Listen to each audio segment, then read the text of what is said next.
the parents. I'm sorry, normally I'm used to have the paper on here. I think I'm going to, yeah, thank you, Mommy. Okay.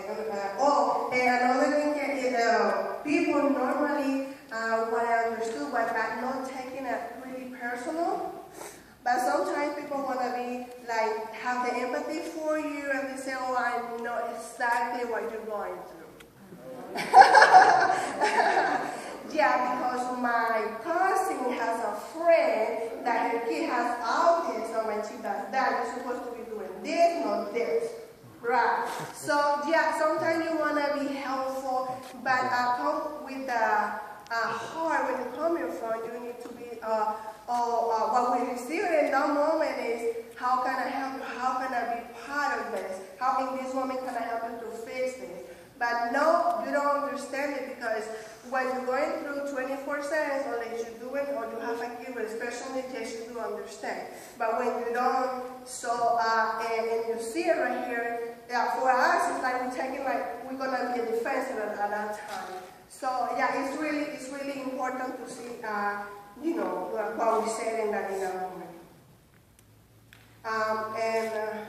Yeah, that basically when compassion and love understanding, being part of the inclusion process, in everything you do or say, try to, just to create that friendly and love-free for what is going on. What I can do to fix that real moment and that you know, the kid is having a trouble, what can I do? Be positive at all times. It's really easy to be positive when everything is great. When everything is doing good and he's having a good day, yay, we're being positive. But when he's not doing that good and stuff like that, and he don't want to do something, or the day was doing good and then boom, something happened and all the day is ruined, be positive still. Sometimes that, to me, was the hardest, because having the control was the hard part. And my husband always said, remember, last year he wasn't doing this, he wasn't doing that. Okay, yeah. Sometimes, like, for example, it took for Fernando to let somebody cut his hair, I would say like a year. Something like that. I would do it to whoever, I would do it myself physically.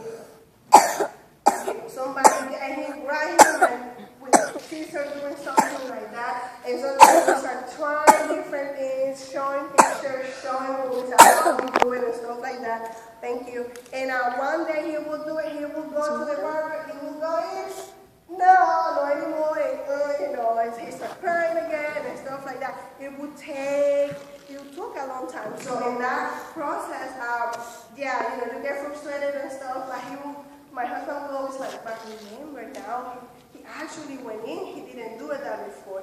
The same with the Sabbath school, okay, sometimes he would need to go out because, you know, he needed that space, and then, okay, but he can just stay there. No, just be that positive, even though in the hard times. Also, if you are having that frustration, you also are not able to see what is going on around, because possibly what he's doing is telling you something that is bothering him. In my case, like, you know, when your kid has a trouble communicating, then he's act up. Like when I can't say anything, he would just, you know, he would do something. What is really going on around? Is like the light? Did I say something? What happened before he got to that place? So to see what he's really telling you. Behaviors tell you, communicate stuff to you. So grab that and see, you know, maybe it's the way I'm speaking, maybe I'm repeating the same thing and he's just getting frustrated. What is going on?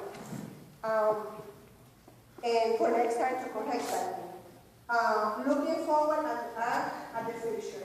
I can visualize Fernando doing great things. And every time I'm having a hard time, like you said before, my mind, I have learned to my mind just go that way. He's just gonna do just look to the future. Your goal is over there. In the meantime, we're just working in the process. Don't get caught up in every day. God is with you to all the families and to all the people that is in the church that, in some ways deal with kids with autism or other special needs. God is with you at all times, and He knows what you're doing. And He will protect you, He will guide you. So don't get cut out, and God bless you. Also, okay, I want to present a little, the next slide. Okay, we have to okay. Okay. Okay, for other progress, just a little bit, you can tell his hair was a little long in there. Ronaldo in the picture above, in the middle, you can see that he was just covering his face and he was just doing all kind of things. But if he was in there, you can tell Pochi, one of the many times he was just grabbing him because it was impossible for him to stay still. And all the pictures over here, after many times and effort and years, he's socializing, he's participating in programs in the church. In that picture, that's special for us because it was the first time Rosalita, our youngest, with us to church, and he actually stayed all day sitting down with us. And he was just the happiest kid ever, and since then he's been doing the same routine. And he has now, he's going to preach time, and he just go and sit down and do all his routine. So it's possible, and I can tell you right now, I wouldn't be able to do it without the church help, without this lady's help over here. And I want to present Liliana, because Liliana was one of the first therapists that he had. She helped me so much. In the speech therapy, and also that she was my, we said in Spanish, when somebody has a hard time and needs to let it out, she would do that for me too. I would just let some stuff with her. In the process, she's going to explain what it is autism, because you need to know what you're dealing with. You need to get that information and how we need to know to get that information. So she's going to help with us. Hello. How are you, everybody? Well, thank you. Is everybody awake? Yes. Okay. She almost made me cry. But we're going to get through. Autism is something that is not normal, but it's part of us. It's something that we can do and work together. It's an spectrum disorder. It's a range of complex neurodevelopment disorders. It's characterized by social impairments, communication difficulties, and repetitive. How Carolina was saying is something that is gonna have every time. It's very repetitive, but the communication is gonna be very limited. Okay, how is autism diagnosis requires a multidisciplinary. I'm sorry, my first language is Spanish, but I'm trying so hard. requires a multidisciplinary team, and then you're gonna see a speech therapist, you're gonna see occupational therapist, you're gonna see a psychiatrist, and a lot of different doctors and people that are working with your kid. In this case, our kid as a church. And then the treatment is going to be the same. It's going to be a team working for our kid. It's going to be some forms, different forms. It's going to be a severe, a milder, and a one that is going to be otherwise specified, because it's a big spectrum, and the one that we can work with, not always is going to be autism. It can be Asperger too, and can be with another kind of diagnosis too, with the same kid in this case. Okay, some of the differences that I'm going to talk to you is about social skills, communication, behavioral, and I'm going to go a little bit deep in this one. Reciprocity is play and talk functionally with others. We're going to see how Carolina was saying, the kid is going to start going and playing by themselves. And then we're going to see oh no, he's shy. Yeah, he's to shy, but we have to like make that happen. We can say, come here, let's play together. Or we can be in the middle of two kids. I'm working with a little girl right now. We are transitioning and going to a summer camp. I'm working with her for a long time, and now I'm in the middle with when they're having lunch, and I'm sitting in the middle of two little girls, 5 years old, and I'm being like, oh, how are you? What is your name? What are you eating? And then it started making them talk. Because for autism, or a kid that is in the spectrum, that the initiate part is so hard. They don't understand. They think it's, oh, you're going to ask me, what color is that? Oh, blue. No, they have to go back and forth. But if we don't take that time, for them, it's going to be like, okay, I can be playing here by myself. I don't need to do it. But if we are in the middle of that, we can help them do it. Sharing and giving, they're not going to come and say, hey, Mommy, look at this. Look at what I made. No. Because for them, it's like, oh, yeah, I color something, and that's it. For this little girl that I'm working with, this Friday, we were walking in a big hall, and she was on stage. It was her first time. And I have to, as Fernando, we were like working step by step. Okay, let's go today to the church. Let's walk inside. Let's sit down. In a different day, not at Saturday, without people. And then, next day, we're going to invite some people. Okay, let's go. Some 3, 4, 5 friends. And then they're going to sit around. And then next time, we can go to a Sunday worship or a Saturday morning worship where it's not a lot of people. And then they can start seeing and sharing those moments with you. Join attention, they're going to have a hard time to laugh together. Like, oh, somebody saying no, and I'm going to start laughing with you. It's a hard time for them to enjoy that. But when they're no, or when they're going to learn, it's going to be so much joyful for the family and for the kids too. Emotional responses, don't expect, in this case, for the kid. Don't be so hard with them or the family to say, hey, hi. For them, it's like, oh, hi. And then they're going to go. But don't push that kid to say, give me the hand, give me your hand, give me a kiss. Because they don't understand that. And it's hard for the mom to push that, and hard for the kid to understand that. What are you doing? You are overwhelming myself right now. You are too close. I can move.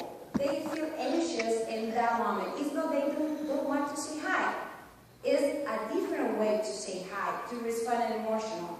They sometimes don't feel the pain that we feel. If they cut themselves, they're just going to say, ouch, that hurts.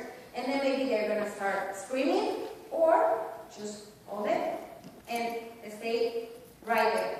And we don't know what's happening. We can go and say, what is happening? Are you feel okay? Are you good? And then maybe they're going to start like telling us what is happening. But we don't have to be, oh, you got to go and cry. One of the girls that I'm working with, another girl, her mom was leaving. And she was going for a trip. And she just said, oh, bye, Mom. And her mom was expecting her to cry because Mommy's not going to be with her for the 2 or 3 days. She just said, bye, Mommy. And her mom was like, what is happening? She don't love me? Yeah, she loves you. And then after she was walking, she's like, oh, Mommy's gone. She's going to be with me? No. She had, as Carolina was saying, a different time. She was just processing that, okay, I'm going to be by myself with Daddy. Everything is going to be different. But I'm not going to cry. But what's going to happen? It's different ways to recognize that emotion. Differences in language is going to be a big gap that we have to work with. Receptive and expressive, some of the kids are verbal, And now other kids, they are not. They just use sign language. They use pictograms or pictures. They're going to use pictures like these ones, and with different like food, with transportation, and then they're going to use a book like this where they can show if they don't make sounds. When a kid makes sounds, they can speak. They can say something. No, like a big conversation, but they can let you know how they feel, what they want. But if they don't make sounds, they can use this, and we can still communicate with them. In intonation and modulation, they're going to have a peculiar tone in their voice because they use a lot of imitation. And they watch a movie or they watch a series, and they're going to be like, oh, why? How about you? Because they hear that in a movie. And for us, it's going to be funny, but we have to be part of that, but don't encourage that too much. If it's not, he's going to start doing that every time, and it's not going to be normal, but it's the way that they speak. It's not a big of a deal, but we have to deal with that, go back and forth. Don't worry about that modulation, because it's, for them, they have a different sense of hearing. They're going to listen things in a different way than we are listening. And in a different, the tone is different for them when they go inside here. That is the reason they change their voices. Conversation skills and questions. We can expect them to have a conversation, but not right the first day that we are meeting them. Because it's like, if I'm going to go and say, hi, nice to meet you, I may expect somebody to talk a lot like me, and talk, or I may expect somebody like my husband. Hey, hi, nice to meet you. I'm waiting for my dog. And then you have to push them to say, it's the same with the spectrum, with autistic. They're going to have those skills that we have to, as a therapist, help them to have it later on in their age. In question, sometimes we use a lot of, how are you? What is it? Where's mommy? But they don't understand what means, how means, where. They just understand some words. And we sometimes spend a lot of time saying a big sentence. And it's hard for them just to get one.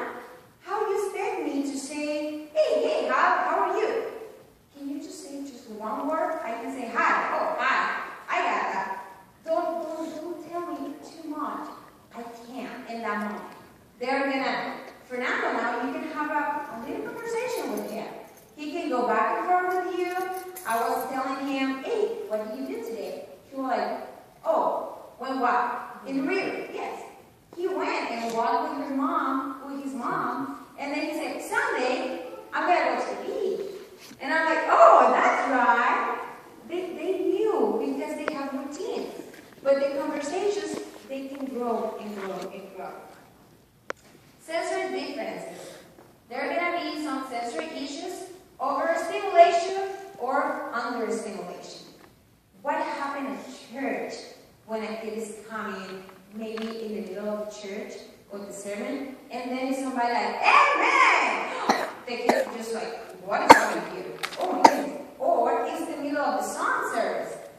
It's going to be, if they're getting on the overstimulation, it's going to be hard. And then maybe they're going to start running, and they're going to start screaming, because there's so many stimulus that they are receiving, and they cannot just say, oh, it's a lot of lights. Oh, it's music happening. Oh, now it's here. It's people coming to say hi. So many stimulus that they can know compartmentalize. Exactly. And then we have to help them.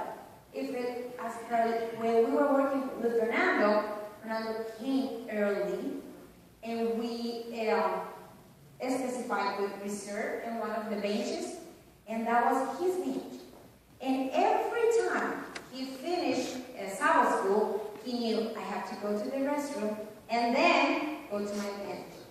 That is, we are taking off a little bit of that overstimulation because of his sensory issues. Also, sometimes we are hugging the kids, or we are taking their hands, and that maybe they don't like it.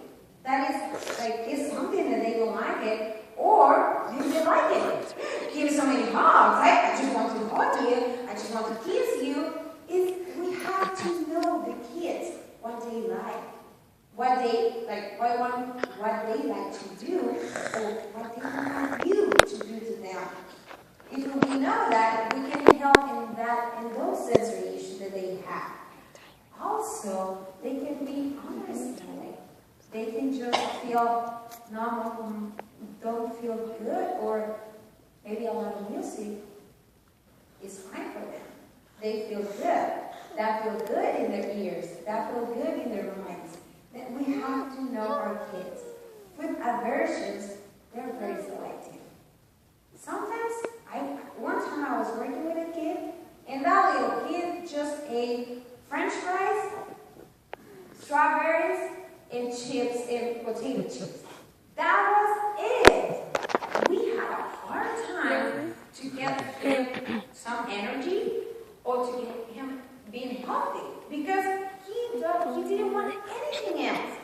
It was so hard for his mom and his dad to give it a different thing. We have to start making, like sitting in the table and start playing with those food. Okay, if you kiss this apple, I will give you a potato chip.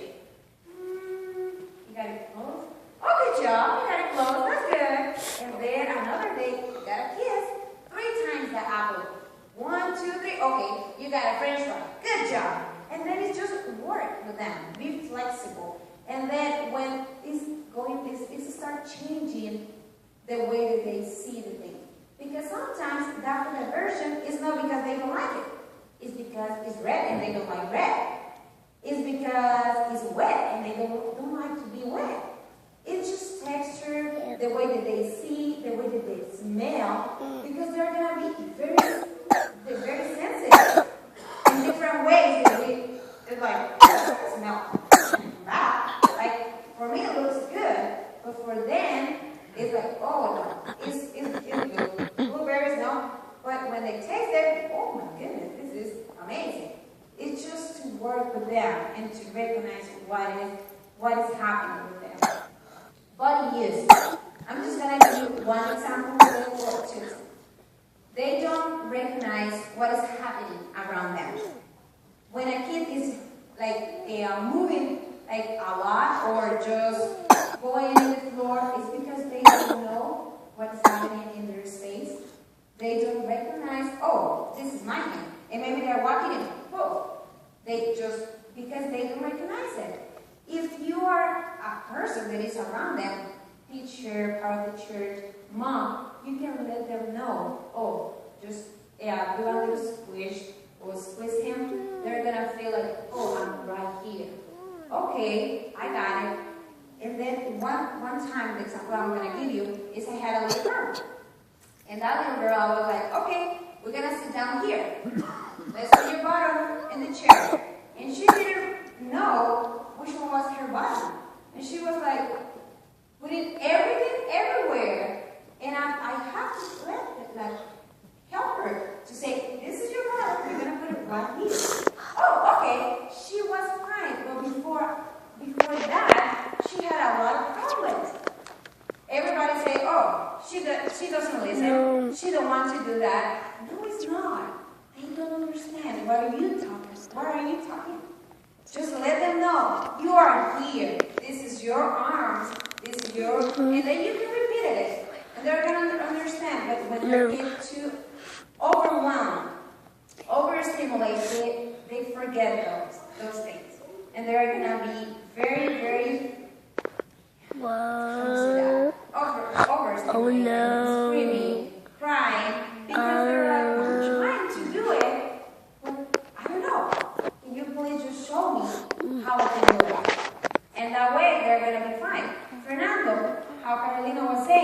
in the beginning, his space was on the floor.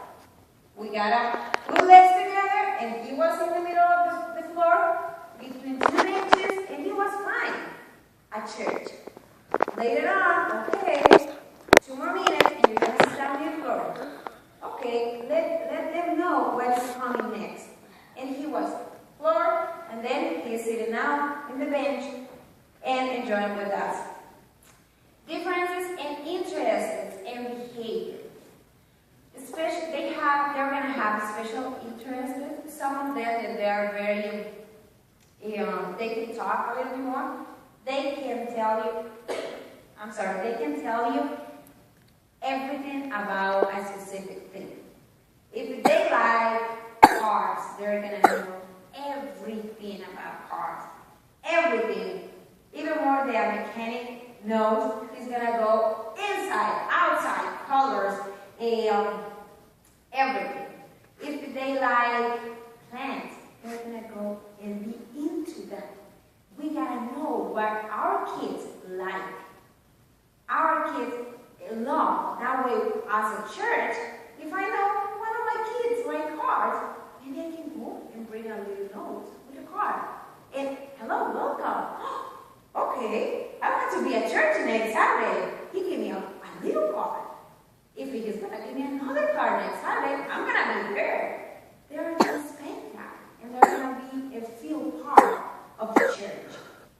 We got to know what they like. What is their thing.